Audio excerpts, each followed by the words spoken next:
My name is Eleanor Monroe. I'm 67 years old and retired. I live a quiet, simple life now, but I wasn't always this invisible. Years ago, I ran a small real estate company and worked day and night to make it grow. I didn't inherit money. I didn't marry into it. I built everything I have with hard work, long nights, and smart choices. This mansion, this beautiful, old, sunlit home on the edge of the city, was one of my earliest investments. I bought it in 1993 for less than half of what it's worth now. Back then, people told me I was crazy. It's too big for one woman, they said. You'll never manage the upkeep. But I didn't care. I saw the potential. And for years, I lived here alone, peacefully. When my son Daniel got married, I didn't want to interfere in his life.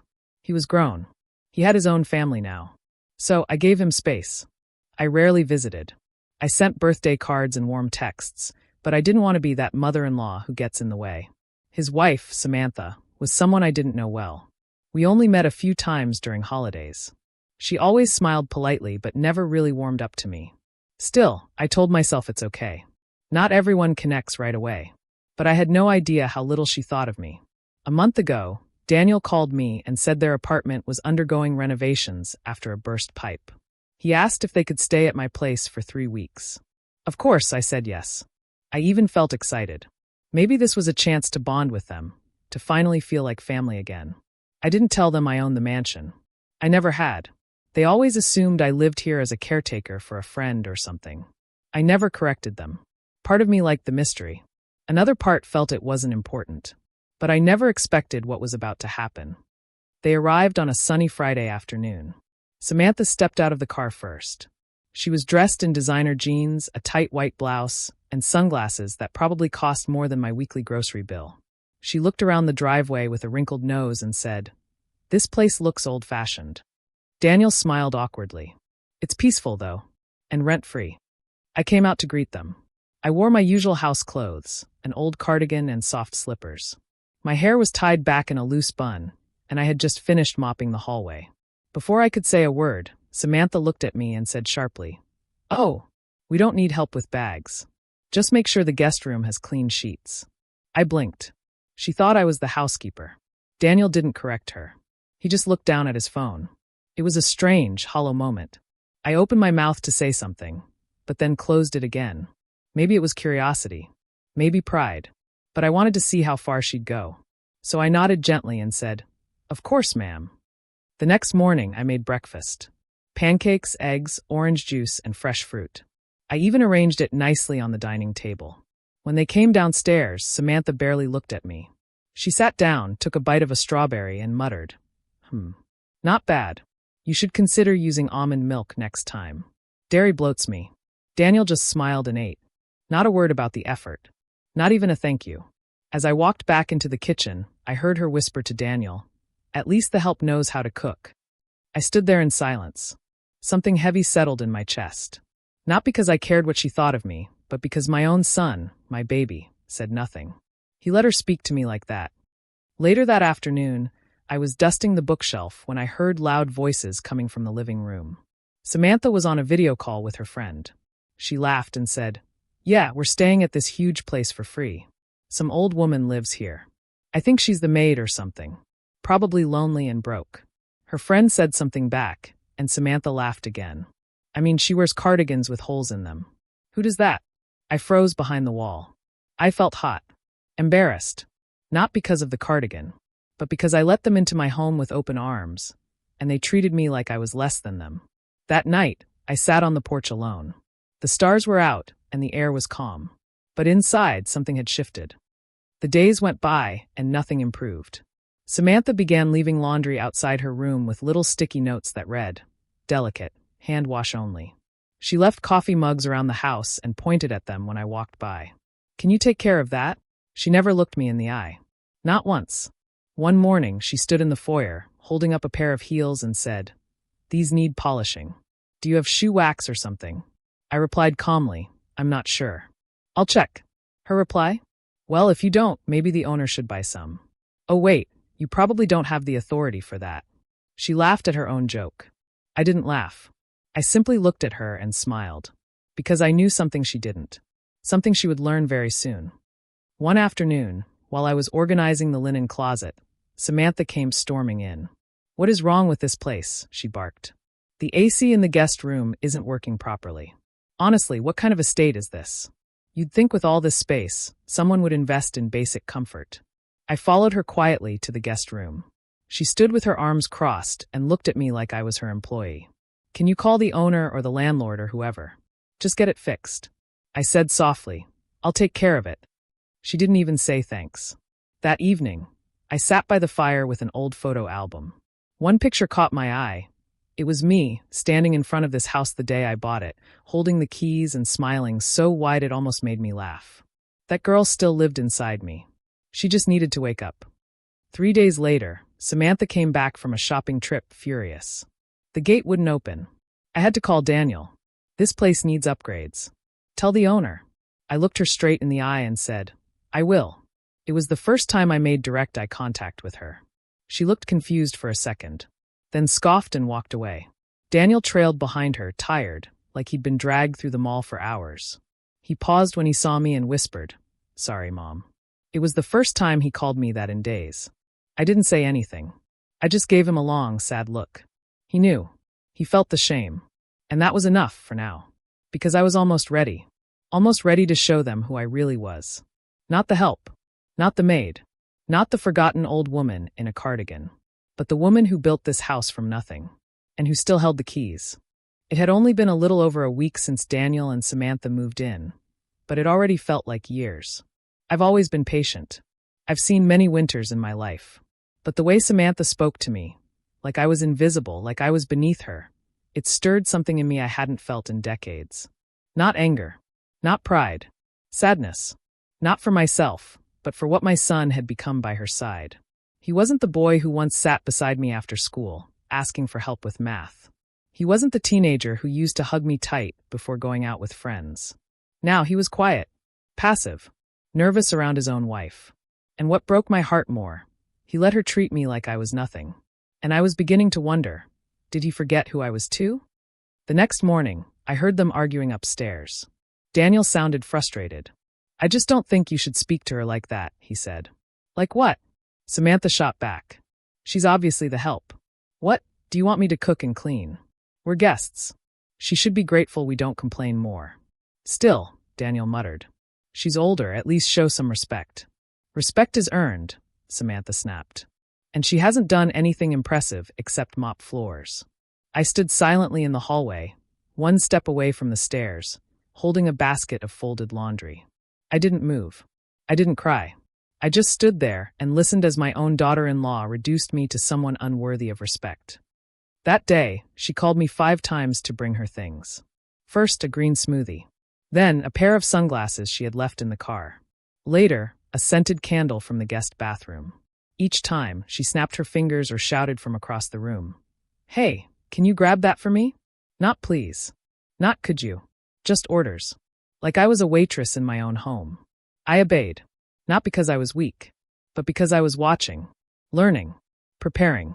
There's something powerful about staying silent when people expect you to fight back. It unsettles them. It confuses them. And when the truth finally arrives, it stings deeper. By evening, I was sitting in the garden, watering the roses. My hands were dirty with soil, my knees aching from kneeling. Samantha came outside, talking loudly on the phone. She looked down at me and muttered into the call, "I swear, this woman is obsessed with gardening. It's like she thinks this place is hers." Then she laughed. I looked up and met her eyes. She paused. I didn't say anything. I just held her gaze. She quickly looked away and returned inside. Even silence has power, when it's heavy enough. 2 days later, I walked into the living room and found a mess. Popcorn all over the rug. Pillows on the floor. Wine stains on the coffee table. Shoes, muddy shoes, on the expensive cream carpet. I sighed and started cleaning without a word. Just then, Samantha walked in, holding her phone, taking selfies. "Oh good, you're here," she said. "Can you also wipe down the mirror in the hallway? And maybe light a vanilla candle. This place is starting to smell old." I wanted to laugh. Old? This house had more history than she had years in her life. She walked off before I could respond. Not that I would have. I wasn't going to explain myself to someone who saw only surfaces, labels, brands, appearances. I was waiting for her to see what was underneath. Later that night, Daniel came into the kitchen alone. He watched me cleaning the stovetop and said softly, "You don't have to do this, you know." I turned to him. "Do what?" "Clean. Serve. Take orders from her," he said, rubbing the back of his neck. I gave him a small smile. "Then why don't you stop her?" He looked down. Guilty. Silent. "I don't like conflict," he mumbled. "It just makes everything worse." "No," I said calmly. "Sometimes silence makes it worse." He looked like he wanted to say more, but Samantha called him from upstairs and he left. The next morning, Samantha planned a little get-together at the mansion. "We need to impress people," she said loudly, sitting at the dining table. "Daniel's boss is coming, and my friend Laura. She's dating a guy who works at a design firm. So everything needs to be perfect." I stood nearby, wiping the table. She turned to me and said, "Make sure everything's sparkling, especially the guest bathroom." Then she looked me up and down and added, "And maybe don't walk around during the party. People might get the wrong idea." I raised an eyebrow. "Wrong idea?" "You know," she said, waving her hand vaguely. "They might think you work here." I tilted my head and asked softly, "And if I did?" She smirked. "Well, nothing wrong with that. But this is a high-class event. We want to keep it elegant." I nodded. "Of course. I'll stay out of the way." She smiled, satisfied, and walked off with a glass of wine. That smile wouldn't last long. That afternoon, I walked into the study and pulled out a folder from the locked drawer. Inside was the original property deed of the mansion. My name was written clearly, Eleanor Monroe, sole owner. I looked at it for a long time. It wasn't about proving anything. It was about reminding myself that I wasn't invisible, that I wasn't the role she cast me in, and that I didn't need to raise my voice to be heard. I just needed the right moment. And it was coming. As guests began arriving for the party, I helped the chef arrange the dishes on the long dining table. I stayed in the background, just as she asked. But I could hear everything. Samantha laughed loudly with her friends. "It's so nice of this old couple to let us stay here. They're barely ever around. I think the woman just comes in to clean or something. She's sweet, though." Laura asked, "So, you don't pay rent?" Samantha rolled her eyes. "No. Can you believe it? She even makes us breakfast sometimes. It's adorable." They all laughed. Adorable. That's what I was to them. A harmless, faceless, cardigan-wearing woman in the background. But that was about to change. Before dessert was served, Samantha's friend from the design firm asked, "So, who owns this place?" "It's stunning. The layout is timeless." Samantha sipped her wine and replied casually, "Oh, I think it belongs to someone in their family. Some distant relative or something. They're letting us stay while we figure things out. Honestly, we've made it feel like ours." I walked past the table, placing a fresh tray of desserts. One of the guests smiled at me and said, "Oh, you must know. Who owns this lovely home?" Samantha cut in quickly. "She's just the help. She wouldn't know." I turned to the guest, looked him directly in the eye, and said gently, "Actually, I do know." Samantha froze. She looked at me, confused. "Excuse me?" I placed the tray down, pulled the folded document from my apron pocket, and held it up. "This house," I said clearly, "belongs to me. I bought it in 1993. Paid for it in full. Every tile, every room mine." The room went silent. Samantha blinked. "You what?" I looked around. Everyone stared. "I'm not the cleaner.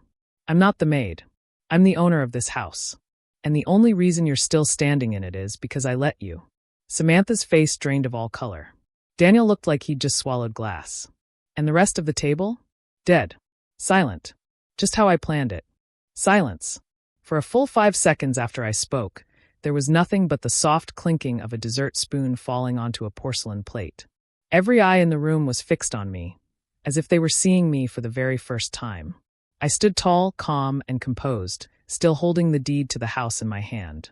My voice hadn't risen. I hadn't shouted. I didn't need to. Samantha was the first to speak, and it was barely a whisper. "You own this place?" I nodded. "Yes."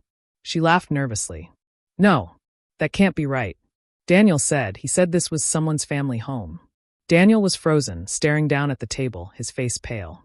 One of Samantha's friends cleared her throat awkwardly and muttered, "Wait, this is her house?" You thought I was the cleaner," I said, finishing the sentence for her. "That I mopped floors and dusted your handbags for a living. I understand. That's exactly what Samantha thought too. Samantha stood up quickly, eyes wide. You were wearing robes and cleaning, and why didn't you say anything? I didn't need to, I said calmly. Your words said enough. Daniel looked up at me slowly, finally meeting my eyes. He didn't say a word, but in that look, there was shame, sorrow, and something more painful than both. Guilt. After a few moments, people began standing. Some were whispering. Others were politely excusing themselves. The room that once buzzed with chatter and laughter now felt like a graveyard. Samantha's boss looked uncomfortable. Well, it's been a lovely evening. Thank you for the food. He turned to me, offered a handshake, and said, and thank you for the hospitality. Truly beautiful home. I smiled and shook his hand. Thank you for being kind. He glanced at Samantha, gave her a stiff nod, and walked out. Soon, the room was nearly empty. Samantha stood at the edge of the dining table, gripping the back of a chair like it was the only thing keeping her upright. Her voice cracked. Why would you let me treat you like that? I turned to her. Why did you treat me like that? She opened her mouth, then closed it. There was no answer, because deep down, she knew there was no excuse. Daniel followed me into the kitchen after the guests had left. His voice was soft. Broken. Mom, I'm so sorry. I didn't respond at first. I just started putting dishes into the sink. He walked up beside me. I should have stopped her. I should have told her who you were. I just didn't want to create drama. I looked at him slowly. It's not the drama that hurt me, I said. It's that you stood there and let it happen. He lowered his head.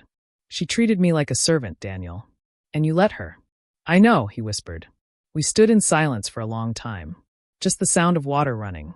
Then I said, I didn't tell you who I really was because I didn't want to be loved for what I owned. I wanted to be seen for who I am. I do see you now, he said. I dried my hands and replied, it's a little late for that, don't you think? Upstairs, Samantha had locked herself in the guest room. I could hear muffled sobs behind the door. I didn't go to her. I didn't knock. Not because I wanted revenge. Not because I hated her. But because sometimes people need silence to feel the weight of their choices. She had humiliated me in my own home. Mocked me. Dismissed me. Talked about me like I was furniture. And all that time, I had the keys. Later that night, Daniel came to me with red eyes and trembling hands. He handed me a cup of tea and sat across from me in the living room. He looked around the mansion like he'd never seen it before. You really bought all this on your own? I nodded. Every tile. Every window. Every brick. He smiled faintly. You're amazing. I tilted my head. I was always amazing. You just never looked close enough. He winced. I was proud of you, Daniel, I continued. I raised you to be kind, to respect people, all people. And I know that somewhere inside you, that boy still exists. He wiped his face with both hands. I let her change me, he said. She's not always like this. But around wealth, around people she wants to impress, she becomes different. Then maybe she needs to learn the difference between wealth and worth. He looked at me. Can we fix this? I sighed. That depends on her. The next morning, I found Samantha in the garden, sitting alone near the rose bushes I tended to every week.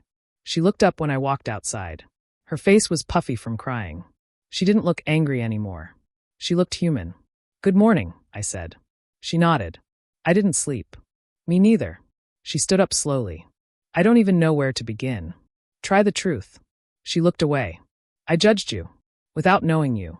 I treated you like dirt. And all because you didn't dress a certain way or talk about money like my friends do. I waited. I just assumed you were beneath me, she said quietly. That part, I replied, was very clear. She winced. I don't know how to fix it, she whispered. I don't expect forgiveness. I'm sorry. I looked at her carefully. Not with anger, but with curiosity. Why are you sorry? I asked. Because I own the house? Or because of how you acted, regardless of who I was? Her silence gave me the answer. She wasn't quite there yet. She wasn't sorry for her behavior. She was sorry she got caught. I didn't yell. I didn't humiliate her. I simply said, you have 2 weeks to make other arrangements.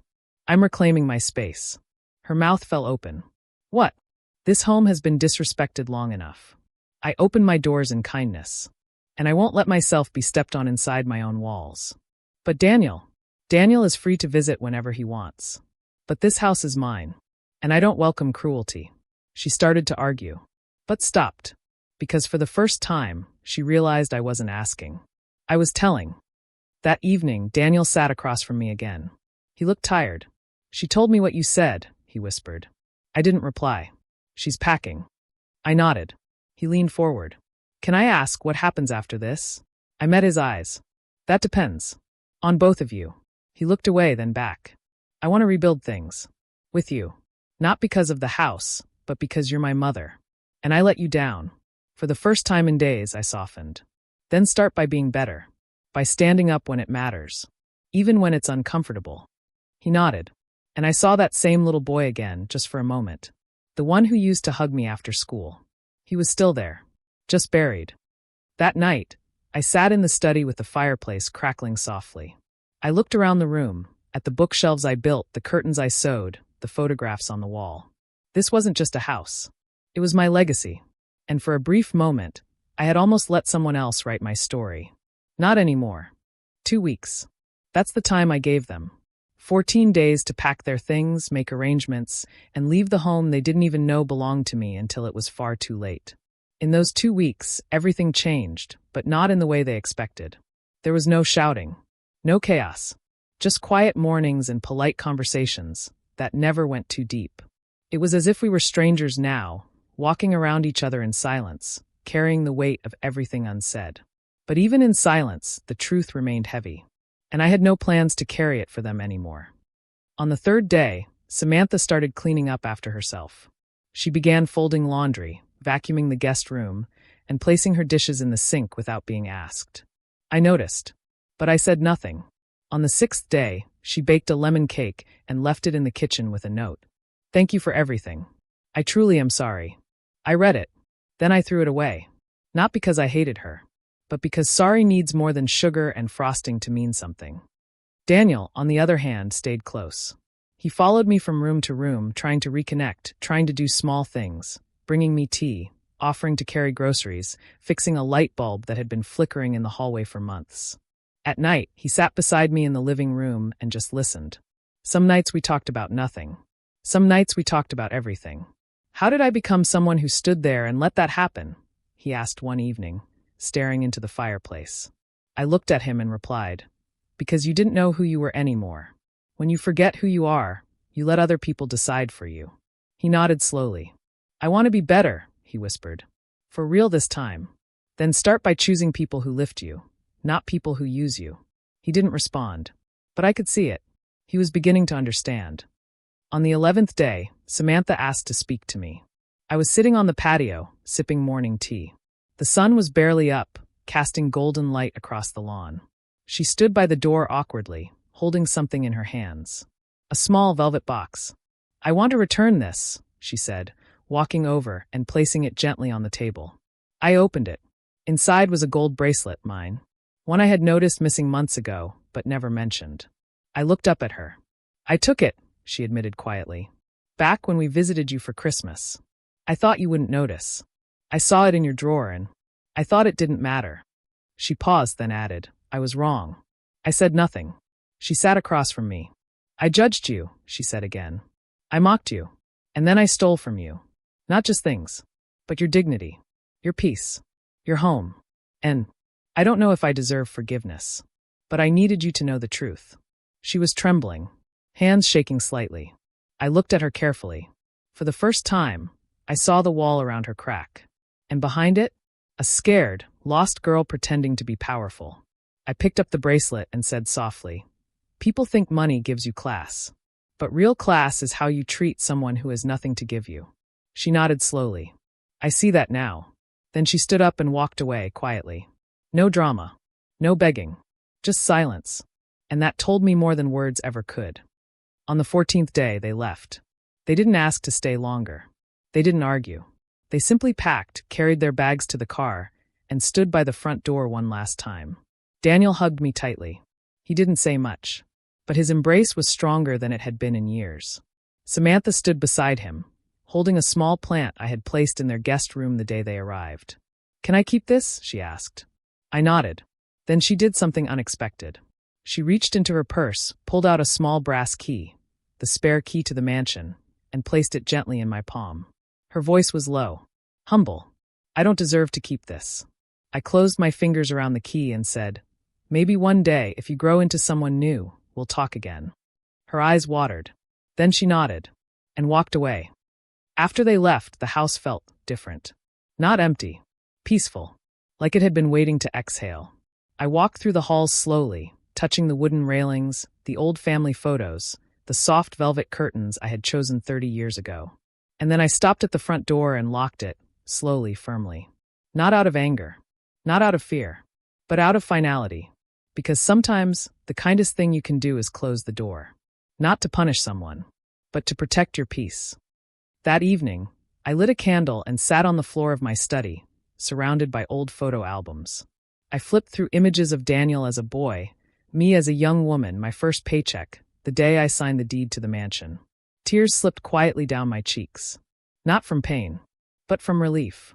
I hadn't lost myself. I had found her again. The woman who worked in silence, stood tall in storms, and never needed a title to prove her worth. A week later, I received a letter in the mail. It had no return address, but I recognized the handwriting. Inside was a single note from Samantha. I used to think power was money and titles. But now I see, power is grace, strength, and silence. Thank you for showing me what a real woman looks like. I hope I become one too one day. I folded the letter, smiled, and placed it inside my journal. Not to frame it, not to forgive everything, but to remember that change is possible, even in the most unlikely people. And that the best revenge is dignity.